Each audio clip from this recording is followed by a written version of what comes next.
All right, Jim Fredo, welcome to the REI Diamond Show. How are you today? I'm doing well. Thank you. Thank you for having me, Dan. Yeah, for sure. So I'm recording from Chicago here, middle of summer. Whereabouts are you tuning in? Pittsburgh, All Pittsburgh, right. Pennsylvania, Yeah, home of the Steelers. little known fact. I guess I was a Phillies fan and I got to watch the Phillies beat the Padres. The Pirates. Pirates. There you Yeah, they're go. easy to forget. They don't do very well. So, Yeah. And I was rooting for Philly because that was my home team when I lived for about a year in and around the Pittsburgh area when I was like 18 or 19. So I was like, uh, I got a little bit of the geographic flavor of it. Not a whole lot of knowledge, not much real estate knowledge, but that's my Pittsburgh history for us uh, here. well, I've always been a Steelers fan, but I grew up in Baltimore, so I'm an Orioles fan, and they've let me down until this year. They're doing quite well. So, not really a Nice. baseball fan, but it's nice to have your home team doing Yeah. well. Yeah, true enough. Yeah. So I was doing some research and I thought we would start um, at your move to California to work in the music industry, Jim. Oh, okay. Way back. Okay. uh, yeah, I got my MBA from Drexel and thought I'd go out there. This is before I knew what market research was, apparently, and didn't realize that the music industry doesn't care about your degrees and it's who you know. And it was fun, but didn't pay the bills. And at some point, I transitioned to high tech. I used to do some coding in my bedroom back in the day, and I went and worked for Symantec. Had a great run. Politics caught up. VP took the product to the East Coast, and from there, I'm like, all right, never again. And it's like, okay, real estate's the way to build a portfolio that I can rely on. It's mine and I get paid for what I do and always have that passive income. And I started heading into real estate from there. Okay. So on the music thing, before we move on, was there a band or was there a genre? There must have been. 'Cause there's more of the dream, right? So it's like why I'm leading in with this. The listeners don't know that I have a couple songs I've like helped to write, helped to produce, and put some artists together who never really made it very far. One of them died last year. It's kind of like a hip hop genre thing. So it's always been a little bit of the passion project for me over the years, and we threw promoted a bunch of shows. And the thing about hip hop artists is a lot of the ones we worked with ended up getting murdered, Uh, sadly. And I'm like, yeah, I don't know if I want to be hanging around these studios very long, late at night where this kind of thing could happen. So it's a little bit of a personal interest for me. well, that's actually very funny. You must have done a lot of research, or it's just fortuitous. So I did have a group. It was a hip hop group. Okay. They didn't make it very far. One of the underground groups. Um, they had some personal connections to a very large group at the time. I won't name the names, but we're hoping we could get hooked up with them. That didn't happen. More of the dream. But ironically, after the one album with me, they went off, they changed their name for whatever reason. And they did like a 12-inch with another label. And one of the songs was with Eminem before he became big, like 2 years Nice. prior. So I still have the 12-inch of them after they left me. So that's kind of my almost sort of claim to fame, but Yeah, I yeah, don't tell yeah. that story very often. So that's interesting that you have that same history.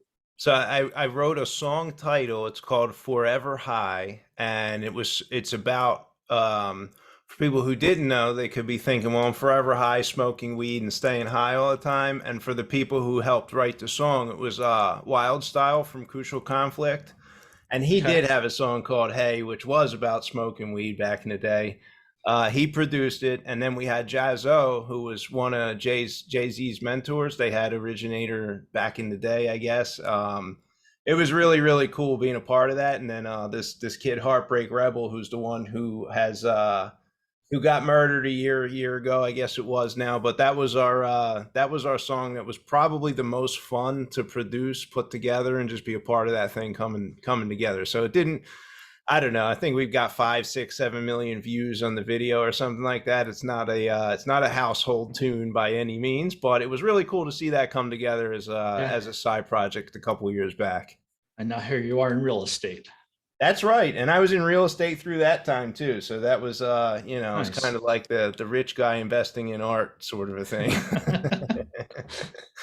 Although I don't think I was really rich when we did it, but I digress. So you and I both land where we seem to be called and get the most results. I'm buying and selling real estate throughout the United States, and you are focused in the Pittsburgh market. Do you want to maybe give us the evolution of the real estate business for you and what it looks like today and what you're hoping to do for the future, Jim? Sure. So I came here, I started off with single family.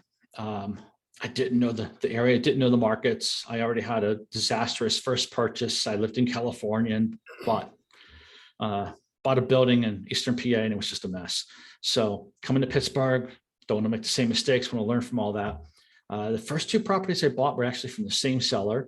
He carried the note. I still have his properties today. He started off with 0% interest, and made sense.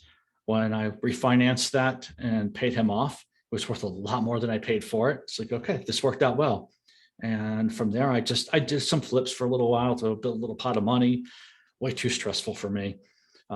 So I've stuck with rentals since then. Single families, duplexes have been growing since then. A couple 6 units, and I think I mentioned to you we closed on a 28 unit townhome package and a 25 unit building. Nice. Congratulations on the scale there. So has that wet your whistle now to no longer want to add single family rentals to the portfolio? Have you made a transition, or is this hey, welcome with my arms open. I'm happy to take another duplex single family. If that deal's good, I'm in. Like where are you at with that, Jim? I try not to do too many, but I have a great relationship with the wholesaler in town, and he brings deals to me. And he knows I close. Buy if I say I'm going to buy, I'm going to buy, and no competition. He brings me a killer deal. It's like, okay, fine, I'll take it. So, it keeps. I have a crew, so I built a renovation company, management company to support all this. So sometimes I buy stuff just to keep the crew busy if we're heading slow period. So if it makes sense, I'll buy it. But I am focusing on the bigger projects. I've got a partner out of Michigan. We're working together on big syndication deals now. He's got tons of experience. I think he's purchased 1,500, 2,000 units, syndication deals. So we've got one of those we're working on, but we were talking about that before the show. So Nice. Yeah, and I think it's pretty cool. So when I was doing the research for the episode and we had gotten together to book the episode, I was excited about our episode because you're at this transition point, Jim, where I think a lot of listeners, we get a lot of people who are listening probably really early, like first couple flips, they got 2, 3 rentals, they're buying deals from our organization, that kind of thing.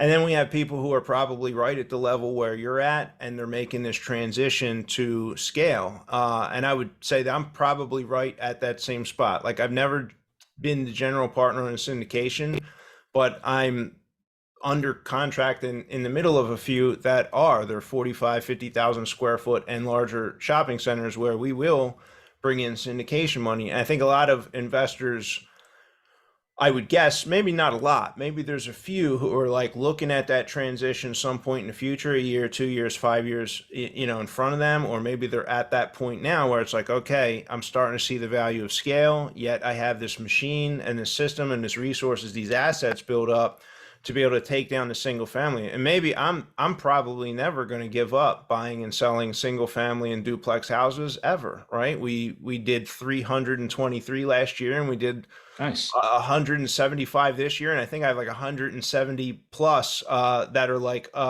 either under construction or under contract and awaiting close. So we have this like very large team, and Nice. yeah, I'm not giving that up. And there's a lot of people, right? The team is a little different because there's a lot of deal makers involved there versus like the contractor piece. But having that key connection to a wholesaler in a marketplace, it's like it's a relationship that continues to pay dividends. So like Absolutely. why not, Yep. right? And I remember that's how I started my career. Is I was that wholesaler, and one of the guys who's actually one of my partners in the business now, he was like in your shoes. He had the renovation crew and he had the money lined up, and I was this young kid, and sometimes we would 50-50 on a flip. Sometimes he'd, pay me my fee and he'd keep it as a rental, but it was really convenient for me as the wholesaler who was just starting, to have a Jim Fredo in my phone, because it gave me the confidence to go out and make offers. So it's a perfect partnership for anyone that's listening. Which guy are you? Are you the Dan Breslin wholesaler just starting his career and you need to find a trustworthy, competent, always willing to close and stand by his word type of Jim Fredo? Or are you on the other side and your assets are, I've got renovation crews and I've got money, and maybe I should take the call from the newer wholesaler and have the coffee meeting and close on that first deal and not renegotiate, not squeeze them too hard, right? Just like view it as the partnership that it is, because it produced what? How many? I mean, is it a dozen deals? More than a dozen now, Jim? Some? I don't know how many deals. I'm up to 97 doors. Yeah, and this wholesaler specifically, like how many deals do you think you've gotten through him? Boy, probably a couple dozen or more. Yeah, I mean, that works well for both parties, right? Yeah, it does. Yeah. It So, does. so I think that's pretty cool, and that's why I was excited, because it reminded me of like sort of the stage of growth that we're at, and we have a lot of syndicators who come on the show, and there's a lot of this like talk of scale and people moving to the next level, and we don't often get to have the conversation about like right where we're at now, which is sort of the pivot point that you're at. Yeah. Yeah. So what, while we're on that, what scares the shit out of you about growing to that next level and doing syndication deals? Some of it, honestly, I'm not sure if anything's scaring me about it now. I think I've gotten past that, but Okay. but I'll tell you what it was. Is, sometimes it's the number. You start adding a zero, and it can be a little intimidating. The scale of it, how do I handle this? The legal paperwork, who do I get to do this? All the pieces that go in, what are the general partner percentages? What's standard? And if you look at it, you've got asset management and just tons and tons and tons of different numbers in it. And what's standard? I had no idea. So I've done the research. I've got a partner who's done it. So I can rely on him to know what some of these standards are. And the rest of it is really wash, rinse, repeat. The biggest difference is, unfortunately, like I have connections, like if we do something in Pittsburgh, to bring on more contractors. But the biggest difference is when you're doing a smaller scale, you might be turning a unit or two a month. And when you're doing a bigger project, you need to do, let's say, 10 a month. And obviously you need more people to do that. And that was one of the education for my partner. That's not a difficult hurdle to overcome, especially if you have the experience. So prior to having someone on board who has done this start to finish multiple times, there was a lot of anxiety about, wow, what am I getting into? What are all these numbers? But I feel pretty good about this and having a good partner to work with to guide through that. Yeah, and I think some of the transition, as you talk, for me, having the partners lined up. So I've built some relationships over the last few years. Some of these guys, we were doing single family flips together, and now they have already gone on to the 40, 50, 80,000 square foot industrial and retail deals, like the guy that I'm thinking of. So it's already someone I have a level of trust with. It's already someone I've had handshake agreements with, where we're trading back $150,000 wires without any paperwork.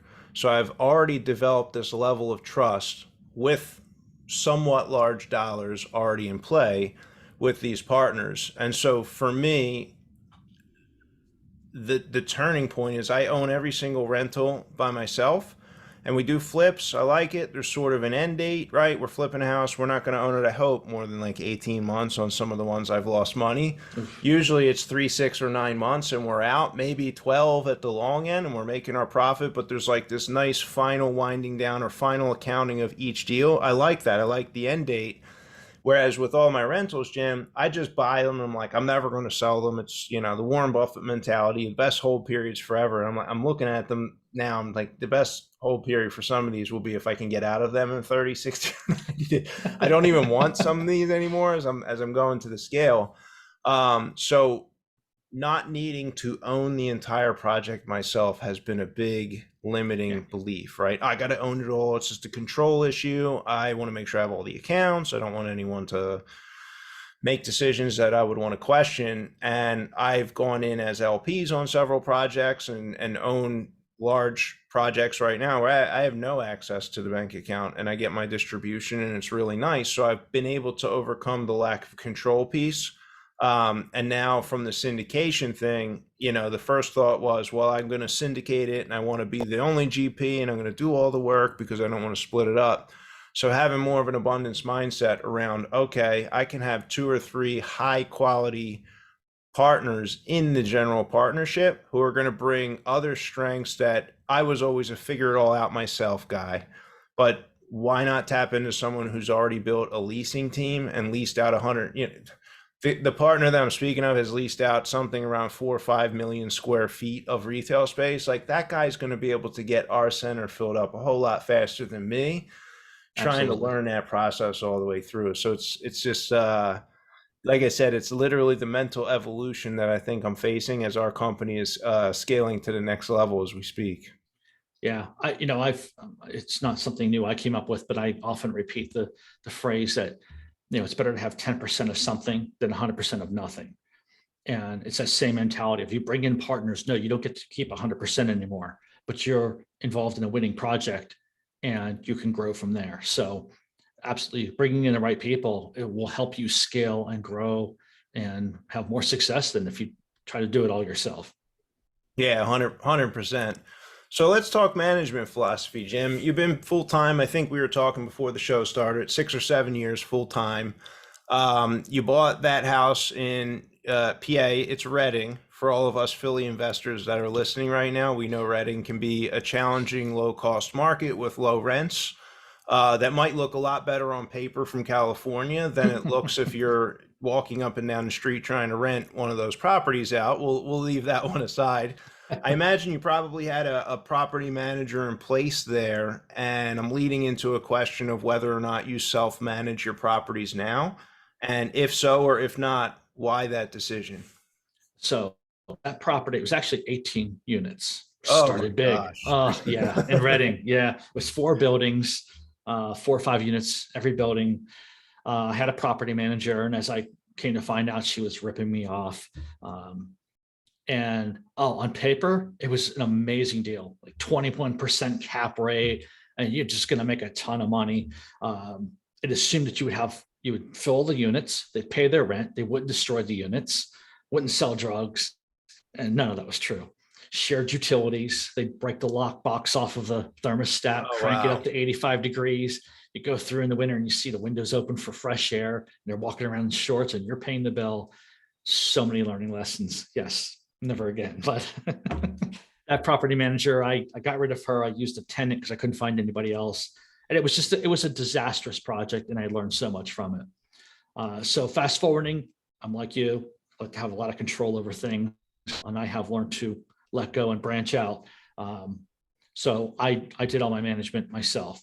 Now I have a long-term friend who is a commercial, she's a commercial broker, but she's managed commercial properties for 20 plus years. And we have started a management company together. So she's now taking on some of the management responsibilities, and we're working on transitioning more of that over to her as she grows a team. So I'd like to get the day-to-day management, but I've made it easy because we renovate our properties, so there's very little maintenance calls, and it makes the management of it easy. But I do want to get out of that day-to-day, and that transition is starting to happen. Okay. So the renovation makes it easy. And I know from my own experience, I am working my way through. There's a lot of tenants I inherited in the buildings I bought. Well, inherited tenants are just the best, aren't they? I mean, these are because Very they, sarcastic. I mean, these are because they're paying more rent. We've had a couple uh, that we've had to, work our way through before we could get in. And every time those units go vacant, I'm not quite over improving the property. On maybe a few of the units I did, I put central air in my 8 unit building, and maybe I didn't have to, but I'm getting really strong rents down, and I think a lot of the people are kind of hanging out. But we have less maintenance calls on a property that we renovated. So yeah. is that the reason why you do that? Yeah, you get better tenants. You don't have the maintenance calls. Maintenance calls are expensive. And preventative maintenance is another thing. If you go and you fix things on a regular schedule before they break, you save yourself a ton of money. So just for example, go through and change all the guts of your toilets on a regular interval before they start leaking, especially if you're paying the water, then you save yourself a ton of money, and you can have someone go through and do those at a very inexpensive number versus, hey, I need you out there right now. We have a problem. Now you're talking a couple $100 extra. You do that a few times and it just doesn't make any sense. So the regular maintenance eliminates those problems. What's the interval in the toilet guts? 6 years is a pretty good interval. Okay, that's interesting. Yeah, I mean, probably, I don't know, 100 units. It's probably a few $1,000, but it's worth it, right? I mean, you can get the gut. It depends on where you live. Okay. But the guts, $20. Maybe, if you have someone go through and do it, you can get it done for $25 a unit. It's not, they're just going through, they're spending the whole day changing all these, or two, depending on the number of units.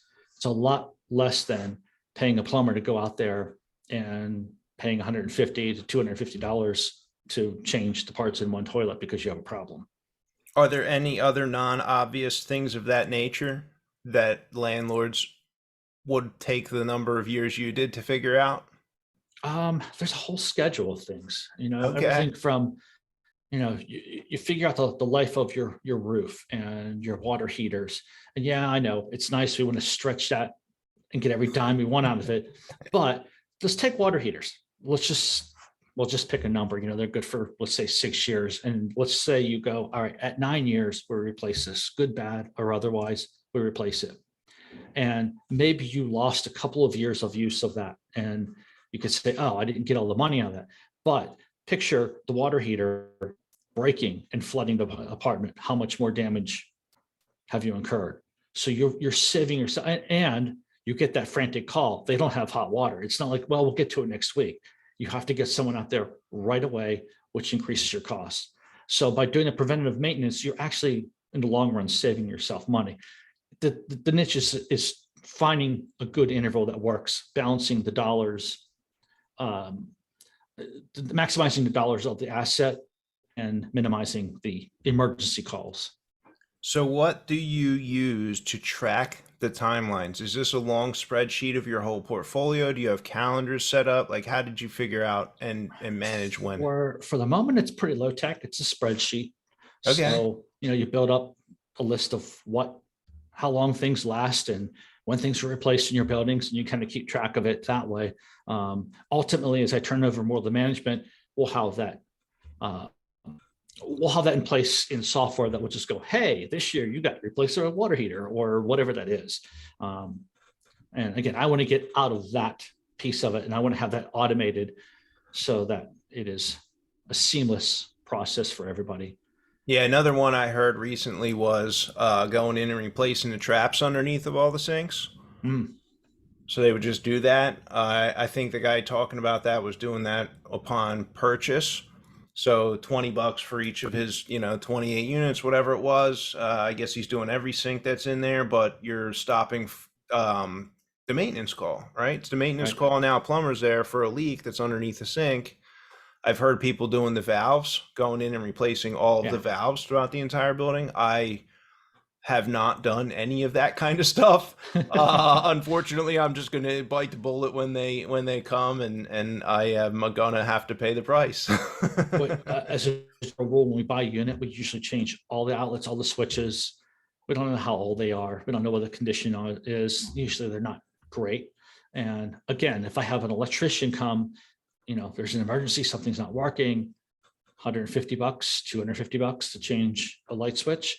Whereas I could have someone at a lower cost just go through and replace everything at once in a day, and it's a fraction of that. And then I don't have to worry about those for probably decades. So on your single family purchases, are you typically buying vacant properties that need some renovation, renovating, pushing the value, then refinancing back out? Is that kind of the model when it came to it? Okay. Yeah.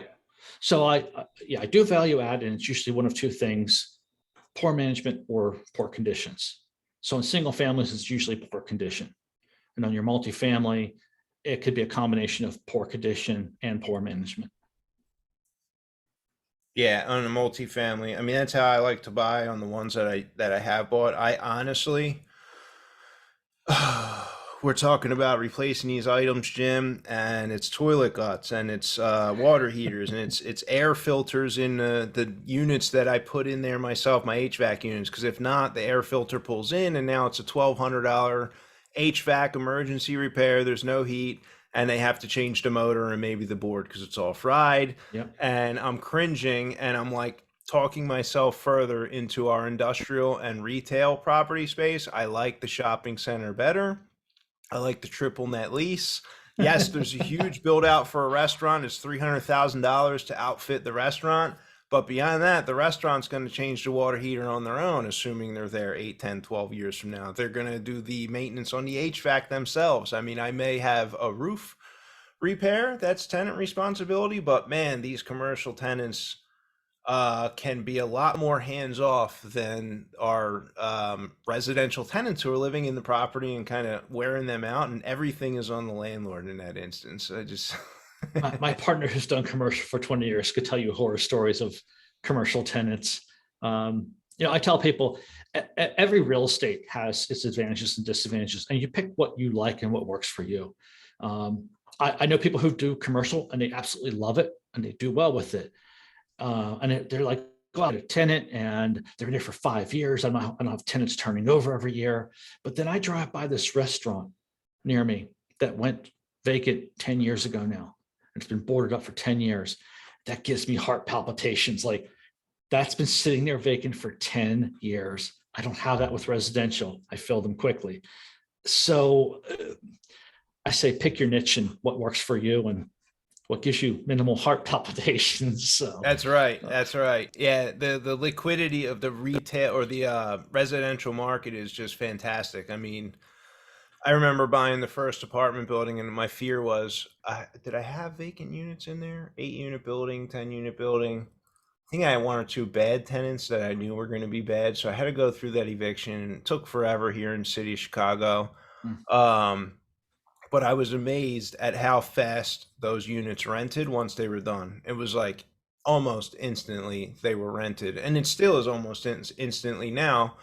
As I turn them over and cycle out of the low rent tenants who do leave, it's quick. It's really fast. So that fear that I had turned out to be totally unfounded. Maybe we're in a strong residential household formation cycle. We have been for about a decade, where household formation has been strong. And if we hit a lull in that demographic wave, we may have to wait 60 or 90 days and have reduced rents. But it's been a really strong market for rental residential real estate for a really long time. I don't really see that changing anytime soon. yeah, I think, and you hit on a key part of real estate. No matter what you do, you need to know the trends and the cycles in your market and pay attention to those and stay ahead of them. So, for example, I read a book about general market cycles years ago, and it stuck with me. Manias, Panics, and Crashes. I tell people about this book. What's the name of the book, Jim? It's called Manias, Panics, and Crashes. It's very dry, but it's really good.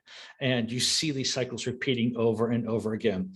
I saw this prior to 2008 in LA. I saw the mania, and I remember telling people, but no, hey, look at this. This isn't sustainable. And everyone was saying, oh, but this time it's different. And that's your key, that there's a problem. Rewind before COVID, I saw the prices increasing when I'm a little nervous here. And people are like, oh, no, it's strong. This time it's different. I said, I don't know what's going to cause a recession. Now we're talking about, I don't know, the worst recession in history or none. I don't know how it's going to play out, but what I started doing was all my rentals, I refinanced into 30-year fixed mortgages. So I know what's going to happen, but what I do know is I know what my expenses are, because here where I invest, property taxes don't change. So your big items, your property tax and your mortgage, they're set. They're not going to change, and that's comforting. So no matter what happens, I can ride through that. And I say that because no matter what market you're in, whether you're doing shopping centers or office buildings, understanding the trends and planning ahead for those trends, because there'll be cycles in every market, and plan ahead and be prepared. And that will eliminate a lot of sleepless nights. Who is the lender for the 30? Because if you get past 8 or 10, it starts to become a pain to get mortgages. I don't work with banks. Okay. Sorry for my bank friends out there. I don't like banks. They're a pain in my butt. So they're mostly the private lenders that resell. They sell to life insurance companies. We'll hold them for 30 years. So there's an aftermarket. They have different markets that they sell to. There's a whole host of lenders that do this. So, you work through a broker, they have the lenders, and they'll do a 30-year fixed. My local banks will do 20 or 25 years maximum. And that interest rate is fixed for 5, maybe 10 years. Yeah. That's it. So now on a big syndication deal, a lot of these, the play is 5 years. So, Yeah. okay, doing a 5-year deal and they're planning to get out. My plan is I hold forever. But as I've learned, forever isn't always forever, because sometimes it just makes sense to take your chips off the table and move it somewhere else where you can do better with it. Yeah, I know Renovo Financial is one of those lenders who will I'm working with Renovo now.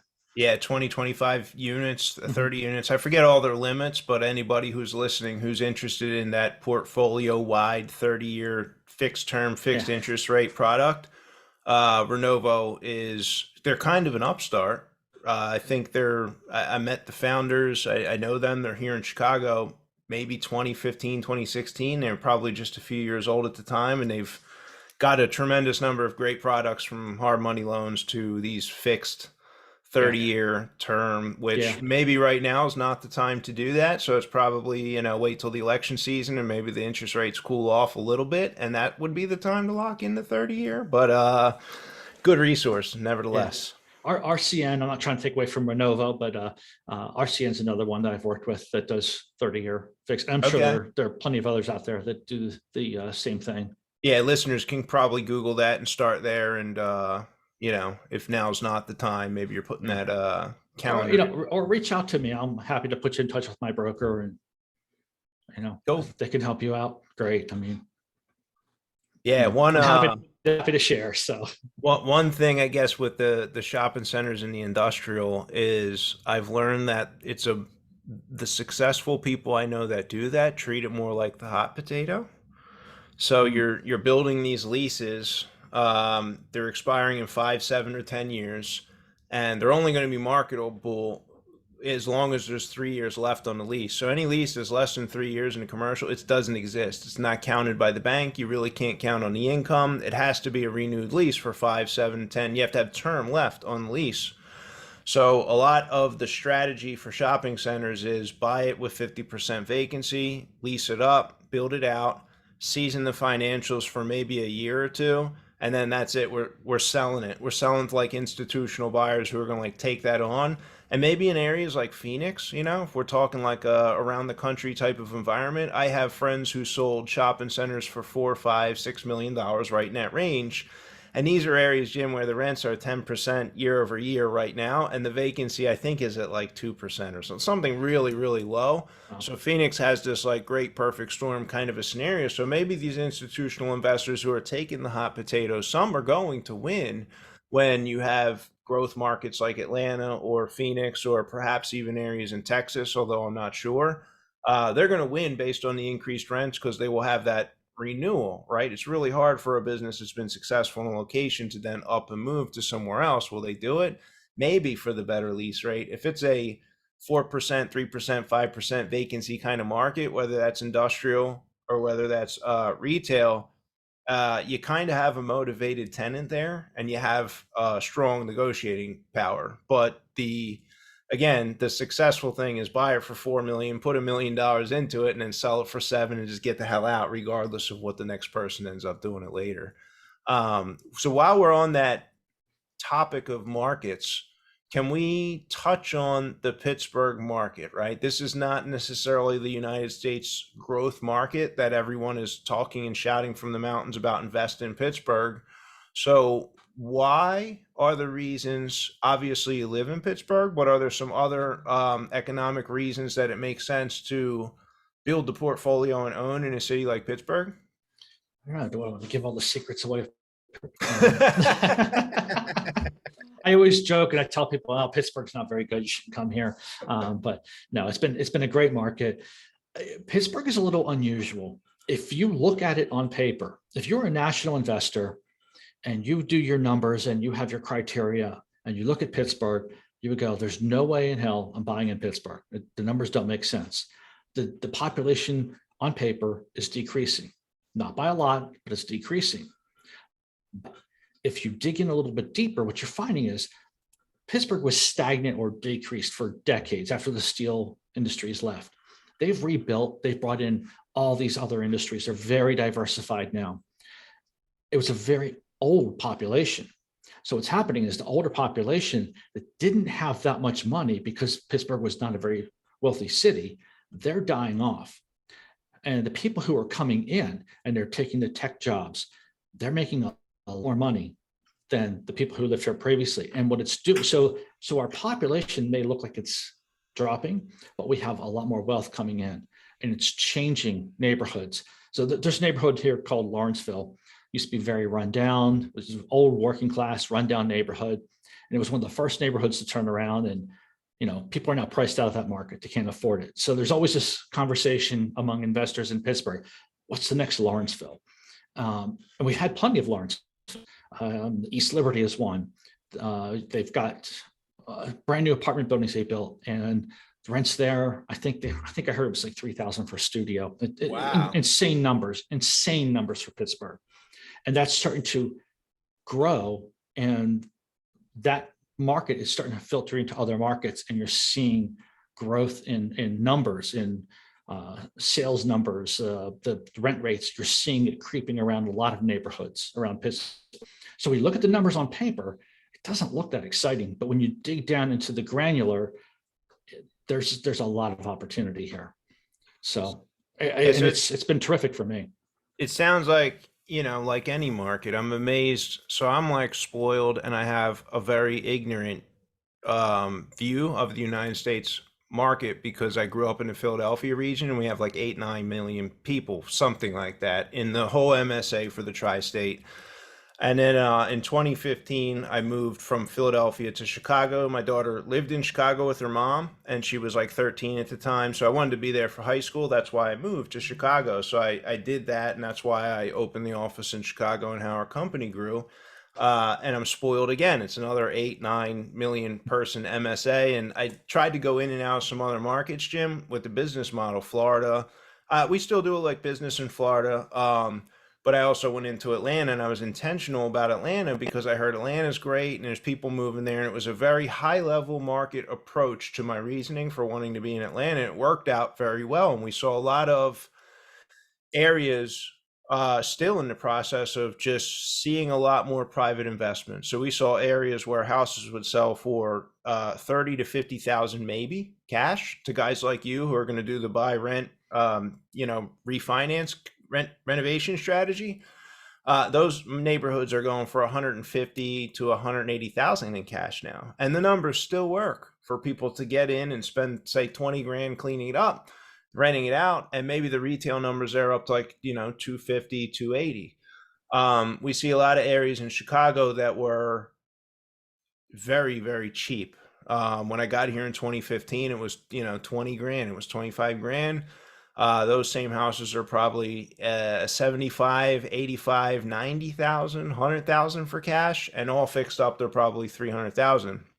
I think and these are not necessarily safe neighborhoods that I'm describing right now for 300,000. Still, it's just that was these what I would call sleeper markets where flipping properties can be great.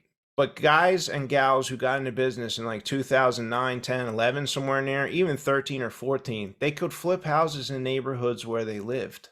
They could find REOs in great school district, and they could get in, they could do a renovation, they could buy them off the MLS through real estate agents, they could get them at sheriff sales, and you were able to flip in, top tier school districts, right? These were probably, 3 to 500,000 ARV houses 8 or 10 years ago.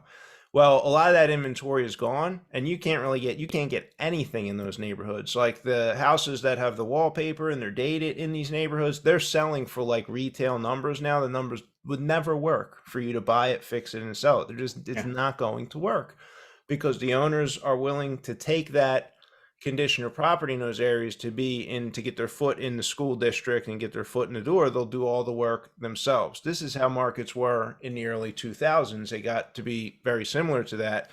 So these sleeper markets, for the flippers who were able to maintain their volume, they just had to drive farther and into neighborhoods where maybe a lot of the contractors weren't quite as comfortable. So some people got out of the house flipping business altogether, stick with the rentals. They don't want to have to go work where they may not necessarily feel comfortable or feel safe in some instances. But I think overall, that inflation and that limited inventory market, I think it's been very good for, areas of Philadelphia, areas of Chicago, areas in these outlying southern areas in Atlanta. It's good for that investment dollar to chase those neighborhoods because people are able to sell the houses for more money when they want to get out. And there's just more money to go around. There's work to be had. So flipping still works, but it's working in a lot of different places than where people initially wanted to be. But I say all of that long-winded lead in to say that it sounds like Pittsburgh is an area just like any of these other cities throughout the country where it doesn't have to be this 10 million person metropolitan behemoth in order for it to work. That's like where my ignorance comes in. But there's towns where there's just a few 100,000 people or even less, but it's like the right little pocket of town where Jim Fredo with the localized knowledge is probably picking up from his wholesaler contact the house in the right area, grabbing it, renting it, and you're knowing that you're probably getting that localized appreciation. Is that correct? Yeah. Yeah. Also having the connections in town to get things done, renovations or whatever you need. And that's something in a smaller place that is a little more unique, I think, versus like Los Angeles. You didn't have that problem. Money talked there. Here, relationships matter more. And in fact, if you come in and you approach a contractor and you act like, hey, I've got money, you do what I say, they won't do it. They don't need to. They'll ignore you. It's just the honest truth. And I see out of town investors come in with this attitude of, hey, I've got all this money and, I just want you to do it for cheap. And they're like, I got enough business. I don't need yours. And they just walk away. So those are some unique aspects about Pittsburgh as well. So not just knowing the granular aspects of the neighborhood, but the people and how the system works.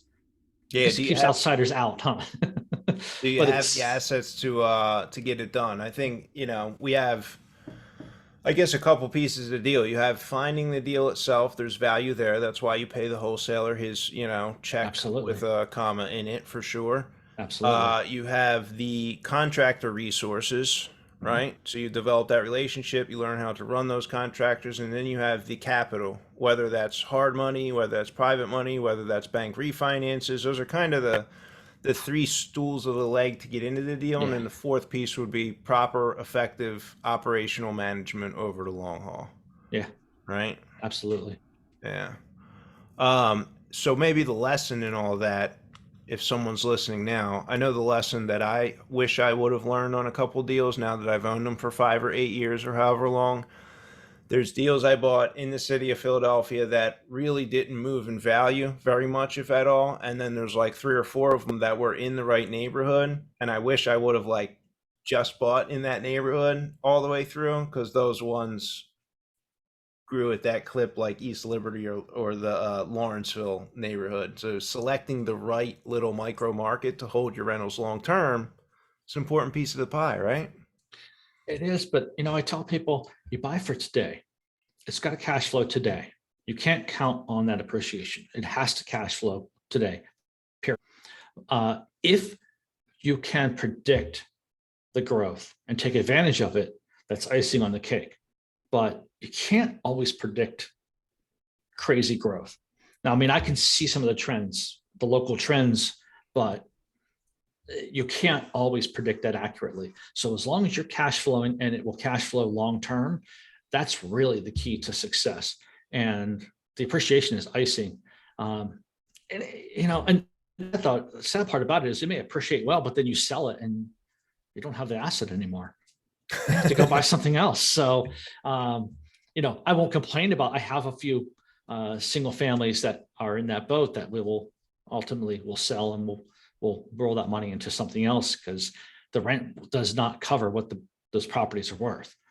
But then I won't have that anymore. So it feels like a little bit of a loss. So Yeah, I know the feeling. but because that appreciation, that's selling. When you do a flip, it's one time. So you have to keep doing it over and over. Whereas with a rental, every month that money comes in, and that's what I prefer. So you've got to buy based on cash flow now and cash flow continuously. And if you can predict the growth and get some great appreciation, that's nice icing. Are there any other markets around the country that you're paying attention to or maybe thinking about investing in, Jim? There are. I've had my in Texas. I think everyone's had their eyes in Texas. A couple of markets I think are great, but Pittsburgh's kept me busy, so I haven't pulled the trigger on those neighborhoods.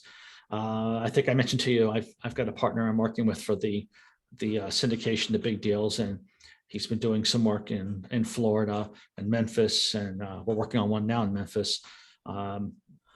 So having his expertise in that market is tremendously helpful.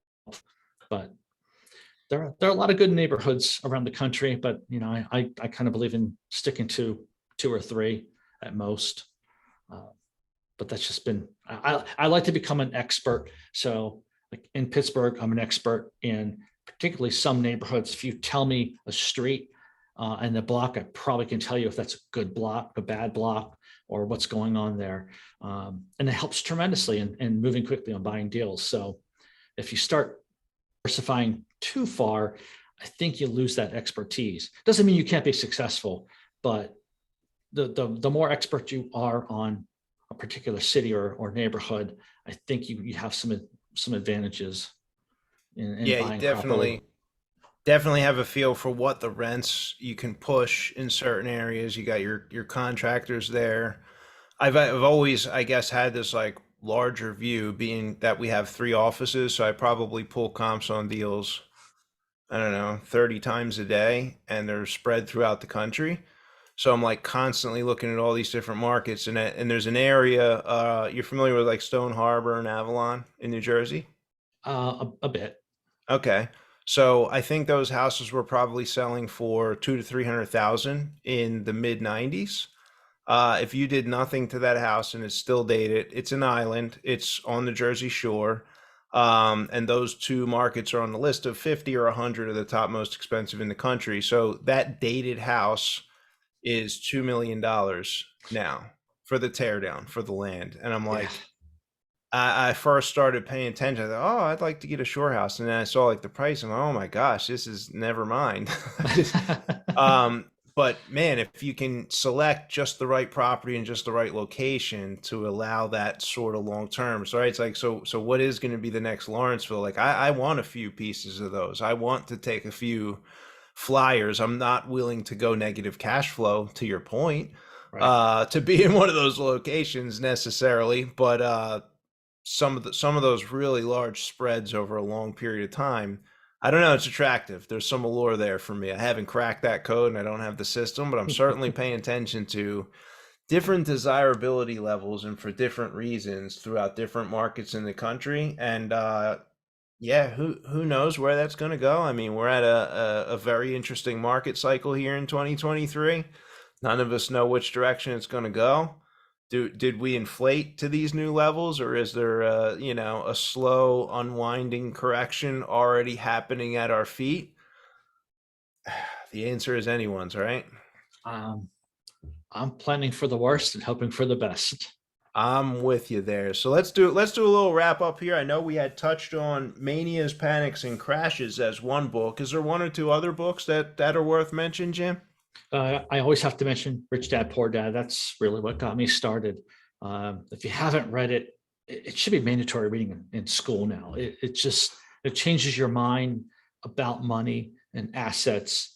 And it's just stuff we didn't learn growing up. And if you haven't read it, you have to read it. It's like the starting book for everybody. Another one I read recently I really like is What Got You Here Won't Get You Here. And when I read it, when I started reading it, I thought it was going to be about, changing your market approaches or business systems. And it really is about your emotional intelligence and how you work with people. And as a leader, with your employees, how you do things to get better results. Things you've been very successful, but there are things you're doing that are holding you back. Excellent book, really worth the read to take you to that next level in your business. Nice. Yeah, there was another man, his name is escaping me. He was a guest on our show. He's actually from your area, if I'm not mistaken. He's probably within an hour drive of where you're located right now. The book was called The Wealthy Gardener. Let me see if I can. Anytime Kiyosaki's name comes up, John Saforic. So he wrote this book. I just felt compelled to mention it again because it's the Rich Dad Poor Dad. But what he did, his son was in Temple, and he was trying to communicate to his son the mindset that you and I developed over buying rental property and kind of assets and what we learned from Rich Dad Poor Dad. So he started to kind of write these long-winded emails, I believe, back and forth with his son, which eventually grew into the book, The Wealthy Gardener, Life Lessons on Prosperity. So it was a way for him to kind of pass down the family knowledge to his son that he was really doing in real time, with his son editing the book. But the real motive was that he was trying to teach his son there. So it's kind of a backdoor entrance in. But it was it's right along the lines of, Robert Kiyosaki's book. It's definitely worth I don't know if it's on Audible or not, but it was definitely worth a read. It's not too long. I will look for that. So the crown jewel of wisdom, Jim, if you could go back, you're heading off to California to get this hip hop group started. What would be the crown jewel of wisdom you would share with yourself then, knowing what you know now? Well, I've thought about this so much over the years.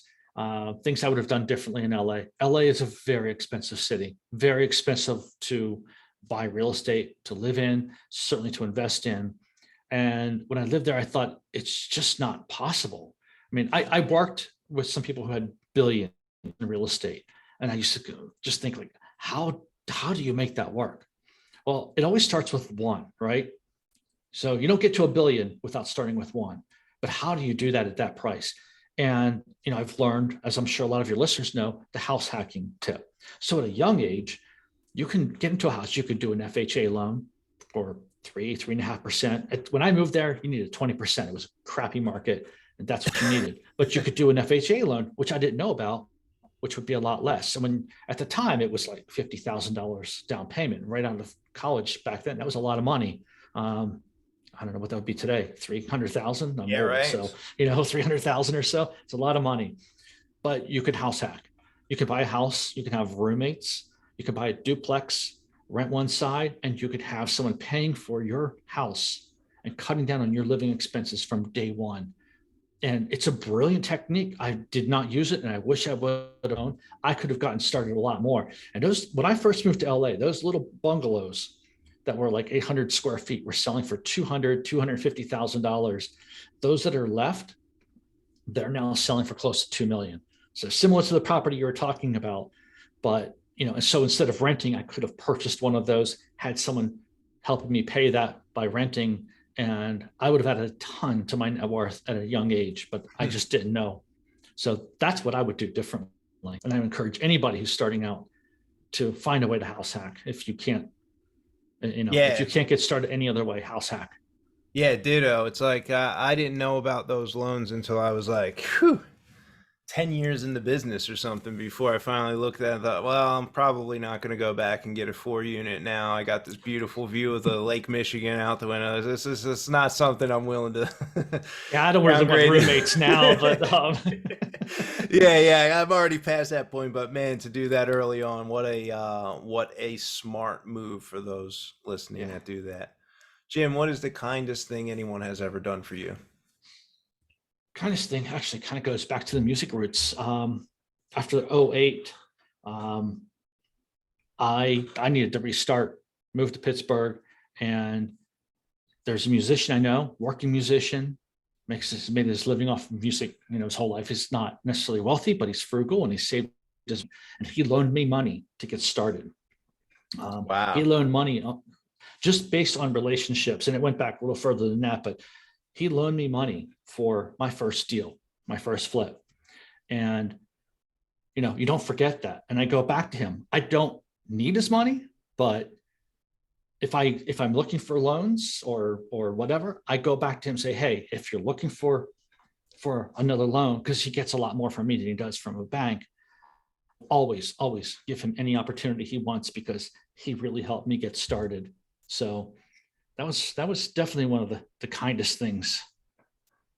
Yeah, so there's something to the lack of track record and that first loan. I can remember mine as well. I couldn't believe I drove away. I met the guy. First, we bought it. There was a check at the closing to help pay for the rehab. So it was, a full hard money loan for 50,000. I bought the house for 20,000. And I remember getting the second $10,000 draw, and I'm like, wow, he just gave me a $10,000 check. Like, yeah, it's secured by the house, but like, I don't have a 9 to 5 job. I have no Right. other means of pay. What an amazing, kind thing for those people who opened the door for that first deal. Yeah, and they are taking a huge risk. They're doing it based on the relationship. But I tell people repeatedly, never ever burn them. You got to, even if a deal goes bad, you got to take care of them. You got to That's pay them right. back, because that money means a lot to them. And if you do well, eventually that money won't be that much to you, but you've got to make sure you pay them back one way or another. That's right. 100%. So, Jim, if anyone wants to get some more information about you or reach out, how can they do that? I'm on Facebook all the time. I think you've got the link. They can go to my website. Do you need me to read out the link, or you've got it in Yeah, your we have notes? springcapital.partners. Yeah. So, Okay. like I said, if you're looking for those 30-year loans, you need my broker's contact, feel free to reach out. I'm happy to share. All right. Sounds good. Jim, I have pages and notes here. Had a good time. I appreciate you coming on the show. It was great. It's great talking with you. Thanks, Dan.